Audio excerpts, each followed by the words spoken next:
सबै बुथहरूमा मतदान स्थलहरूमा चाहिँ मतदाताहरू उत्साहित रूपमा यसपटक मतदान गरिरहनु भएको छ र मतदानमा उहाँहरूको उपस्थितिले हामीलाई पनि हौसला बढेको अवस्था छ।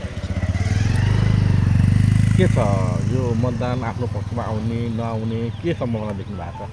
होइन, मैले त निर्वाचनको मिटिङ तोकेर हामी निर्वाचनको गतिविधिमा अगाडि बढिरहँदै त्यतिखेरै भनेको थिएँ योचोटि झापा 3 मात्र होइन समग्र मुलुकले नै परिवर्तन खोजेको छ र त्यो परिवर्तनको पक्षमा चाहिँ नागरिकहरूको मत जाहेर हुन्छ भन्ने कुराहरू अभिव्यक्त गरि नै रहेको थिए र अहिले पनि मतदानको क्रम चलिरहँदा पनि त्यसमा जुन उत्साह देखिएको छ जुन रूपले उहाँहरूले चाहिँ रेस्पोन्स गरिरहनु भएको छ त्यो हेर्दा त हाम्रो पक्षमा डेफिनेटली आउँछ परिणाम।